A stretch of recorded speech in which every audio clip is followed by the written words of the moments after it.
ನಮಸ್ತೆ ವೀಕ್ಷಕರೇ, ನಕ್ಷತ್ರವಾಣಿ ಜ್ಯೋತಿಷ್ಯಾಲಯ ಮತ್ತು ವಾಸ್ತುವಿಜ್ಞಾನ ಕೇಂದ್ರಕ್ಕೆ ನಿಮ್ಮೆಲ್ಲರಿಗೂ ಸ್ವಾಗತ. ಜ್ಞಾನಾನಂದಮಯಂ ದೇವಂ ನಿರ್ಮಲ ಸ್ಫಟಿಕಾಕೃತಿಂ ಆಧಾರಂ ಸರ್ವವಿದ್ಯಾನಾಂ ಹಯಗ್ರೀವಂ ಉಪಾಸ್ಮಹೇ. ವೀಕ್ಷಕರೇ, ಇವತ್ತಿನ ವಿಷಯ ಏನೆಂದರೆ, ಈ ವ್ಯಕ್ತಿ ಯಾವ ಮನಸ್ಸಿನವನು. ನೋಡಿ, ಒಬ್ಬ ವ್ಯಕ್ತಿ ಒಬ್ಬೊಬ್ರದ್ದು ಒಂದೊಂದು ಥರ ಮನಸ್ಸಿರುತ್ತೆ. ಬಟ್ ಆ ವ್ಯಕ್ತಿಯ ಜಾತಕವನ್ನು ನೋಡ್ತಿದ್ದಂಗೆ ನಾವು ಹೇಳ್ಬೋದು ಈ ವ್ಯಕ್ತಿ ಯಾವ ಮನಸ್ಸಿನವನು ಎಂದು. ನೋಡಿ ವೀಕ್ಷಕರೇ, ನಮ್ಮ ಕುಂಡಲಿಯಲ್ಲಿ 12 ಮನೆಗಳಿರ್ತವೆ.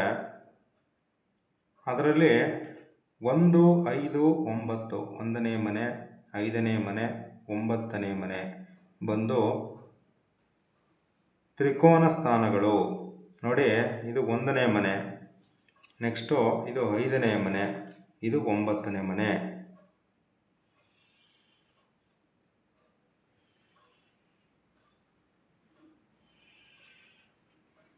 ತ್ರಿಕೋನ ಸ್ಥಾನಗಳು. ಅದೇ ರೀತಿ 2, 6, 10 ಅದು ಇದೇ ರೀತಿ ತ್ರಿಕೋನ ಸ್ಥಾನ ಉಂಟಾಗುತ್ತೆ ವೀಕ್ಷಕರೇ. ಇದರಲ್ಲಿ ಏನಪ್ಪ ವಿಷಯ ಅಂದರೆ, ನೋಡಿ, ಈ ತ್ರಿಕೋನ ಸ್ಥಾನಗಳು 1, 5, 9 ಇದು ಧರ್ಮಸ್ಥಾನ. ಹಾಗಂದರೆ ನಿಮ್ಮ ಜಾತಕದಲ್ಲಿ ಹೆಚ್ಚು ಗ್ರಹಗಳು ಯಾವ ಮನೆಯಲ್ಲಿ ಕುಳಿತಿವೆ ಅದನ್ನು ನೋಡ್ಕೊಳ್ಳಿ. ಅದರ ಮೇಲೆ ನಿಮ್ಮ ಮನಸ್ಸಿನ ನೀವು ಯಾವ ಮನಸ್ಸಿನವರು ಎಂದು ತಿಳಿದು ಬರುತ್ತದೆ. ನೋಡಿ, 1ನೇ ಮನೆಗಿಂತ 5ನೇ ಮನೆ ದೊಡ್ಡದು, 5ನೇ ಮನೆಗಿಂತ 9ನೇ ಮನೆ ದೊಡ್ಡದು. ಅದೇ ರೀತಿ 2ನೇ ಮನೆಗಿಂತ 6ನೇ ಮನೆ ದೊಡ್ಡದು, 6ನೇ ಮನೆಗಿಂತ 10ನೇ ಮನೆ ದೊಡ್ಡದು, 3ನೇ ಮನೆಗಿಂತ 7ನೇ ಮನೆ ದೊಡ್ಡದು, 7ನೇ ಮನೆಗಿಂತ 11ನೇ ಮನೆ ದೊಡ್ಡದ್ದು. ನೆಕ್ಸ್ಟು 4ನೇ ಮನೆಗಿಂತ 8ನೇ ಮನೆ ದೊಡ್ಡದು, 8ನೇ ಮನೆಗಿಂತ 12ನೇ ಮನೆ ದೊಡ್ಡದು ವೀಕ್ಷಕರೇ. ನೋಡಿ, 159 ಇದು ಬಂದು ಧರ್ಮಸ್ಥಾನ. ಇದು ಏನು ಮಾಡುತ್ತೆ ಅಂದರೆ, ಈ ವ್ಯಕ್ತಿಯ ಮನಸ್ಥಿತಿ ಹೇಗಿರುತ್ತೆ ಅಂತ ಅಂದರೆ, ಸಿಂಗಲ್ಲಾಗಿರಬೇಕು, ಅಲೋನ್ ಆಗಿರಬೇಕು, ಆರಾಮಾಗಿರಬೇಕು, ಜೀವನದಲ್ಲಿ ನಾನು ಜಾಸ್ತಿ ರಿಸ್ಕ್ ತಗೊಳಕ್ಕೆ ರೆಡಿ ಇಲ್ಲ, ಟೆನ್ಷನ್ ತಗೊಳಕ್ಕೆ ರೆಡಿ ಇಲ್ಲ, ಕೂಲಾಗಿರಬೇಕು, ಅಥವಾ ಒಂದು ಸ್ವಲ್ಪ ಸೋಮಾರಿತನ ಈ ರೀತಿ ಇರಬೇಕು. ಯಾವುದೇ ರೀತಿ ಜವಾಬ್ದಾರಿ ತಗೊಳ್ಳಲ್ಲ, ಫ್ಯಾಮಿಲಿ ರೆಸ್ಪಾನ್ಸಿಬಿಲಿಟಿ ಕಮ್ಮಿ. ಇದು ಇವರ ಈ ಮನಸ್ಸಿನವರಾಗಿರ್ತಾರೆ. 1ನೇ ಮನೆಯಲ್ಲಿ, 5ನೇ ಮನೆಯಲ್ಲಿ, 9ನೇ ಮನೆಯಲ್ಲಿ ಜಾಸ್ತಿ ಗ್ರಹಗಳು ಸ್ಥಿತರಿದ್ದಾಗ. ಎರಡನೆಯದು 2ನೇ ಮನೆ, 6ನೇ ಮನೆ, 10ನೇ ಮನೆಯಲ್ಲಿ ಹೆಚ್ಚು ಗ್ರಹಗಳು ಸ್ಥಿತರಿದ್ದಾಗ. ಅರ್ಥಸ್ಥಾನ, ಅವ್ರು ಬಂದು ದುಡ್ಡು ಸಂಪಾದನೆ ಮಾಡಬೇಕು, ದುಡಿಬೇಕು, ಬ್ಯಾಂಕ್ ಬ್ಯಾಲೆನ್ಸ್ ಮೇಂಟೈನ್ ಮಾಡಬೇಕು, ಚೆನ್ನಾಗಿ ಸಂಪಾದನೆ ಮಾಡಬೇಕು, ಒಂದು ಸ್ಟೇಟಸ್, ಒಂದು ಅಂತಸ್ತನ್ನು ನಾನು ಗಳಿಸ್ಕೋಬೇಕು, ಇದೇ ಇರುತ್ತೆ ಅವ್ರ ಮನಸ್ಸಿನಲ್ಲಿ. ಅವರು ಅದೇ ಮನಸ್ಸಿನವರಾಗಿರ್ತಾರೆ ಮತ್ತು ಅವರು ಅದನ್ನು ಸಾಧಿಸ್ತಾರೆ. ಜಾತಕದಲ್ಲಿ ಇದ್ಮೇಲೆ ಅದು ಕೊಟ್ಟೇ ಕೊಡುತ್ತೆ, ಅದು ಹಾಗೆ ಆಗುತ್ತೆ. ನೆಕ್ಸ್ಟು 3ನೇ ಮನೆ, 7ನೇ ಮನೆ, 11ನೇ ಮನೆ ಇದು ಬಂದು ಕಾಮನೆಗಳ ಸ್ಥಾನ. ಓಕೆನಾ, ಅಥವಾ ಆಸೆಗಳು.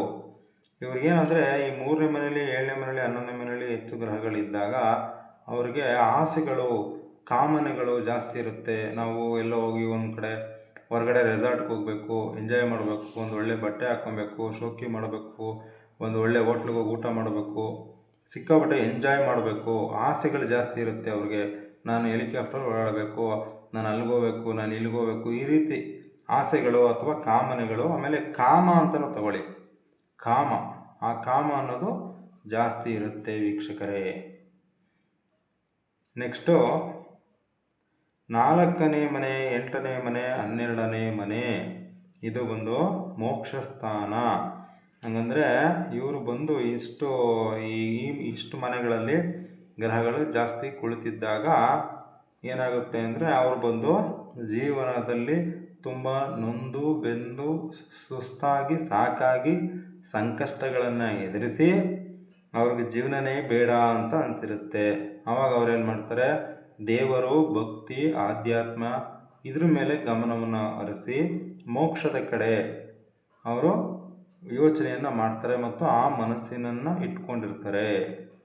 ಮತ್ತು 8ನೇ ಮನೆ, 12ನೇ ಮನೆಯಲ್ಲಿ ಏನಾದರೂ ಹೆಚ್ಚು ಗ್ರಹಗಳು ಸ್ಥಿತರಿದ್ದಾಗ ಆ ವ್ಯಕ್ತಿ ನಂಬಿಕೆ ಮತ್ತು ವಿಶ್ವಾಸ ಇಲ್ಲದ ಜೀವನವನ್ನು ನಡೆಸುತ್ತಾನೆ ವೀಕ್ಷಕರೇ.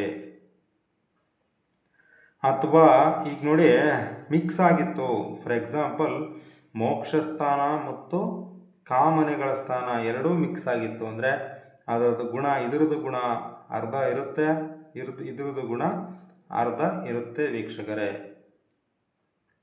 ಈಗ ನಿಮ್ಮ ಜಾತಕವನ್ನು ನೋಡ್ಕೊಳ್ಳಿ. ನಿಮಗೆ ನಿಮ್ಮ ಜಾತಕದಲ್ಲಿ ಲಗ್ನದಿಂದ ಎಷ್ಟೆಷ್ಟನೇ ಮನೆಯಲ್ಲಿ ಗ್ರಹಗಳು ಇದ್ದಾವೆ, ಯಾವ ಮನೆಯಲ್ಲಿ ಹೆಚ್ಚು ಗ್ರಹಗಳು ಕುಳಿತಿದ್ದಾವೆ, ಇದನ್ನೆಲ್ಲ ನೋಡಿಕೊಂಡು ಇದನ್ನು ಅನ್ವಯಿಸ್ಕೊಳ್ಳಿ. ಆವಾಗ ನಿಮಗೆ ನೀವು ಯಾವ ಮನಸ್ಸಿನವರು ಎಂದು ತಿಳಿದು ಬರುತ್ತದೆ ವೀಕ್ಷಕರೇ. ಈ ವಿಡಿಯೋ ನಿಮಗೆ ಇಷ್ಟ ಆಗಿದ್ದರೆ ಲೈಕ್ ಮಾಡಿ, ಕಮೆಂಟ್ ಮಾಡಿ, ಮತ್ತು ನೀವಿನ್ನೂ ನಮ್ಮ ಚಾನಲ್ಗೆ ಹೊಸಬರಾಗಿದ್ದರೆ ಸಬ್ಸ್ಕ್ರೈಬ್ ಮಾಡಿಕೊಳ್ಳಿ ವೀಕ್ಷಕರೇ. ಇದೇ ರೀತಿ ಆಸಕ್ತಿಕರ ವಿಷಯಗಳನ್ನು ನಾವು ನಮ್ಮ ವಿಡಿಯೋನಲ್ಲಿ ತಿಳಿಸುತ್ತಾ ಹೋಗುತ್ತೇವೆ. ದಯಮಾಡಿ ವೀಕ್ಷಕರೇ, ದಯಮಾಡಿ ವೀಕ್ಷಿಸಿ. ನಮಸ್ಕಾರ.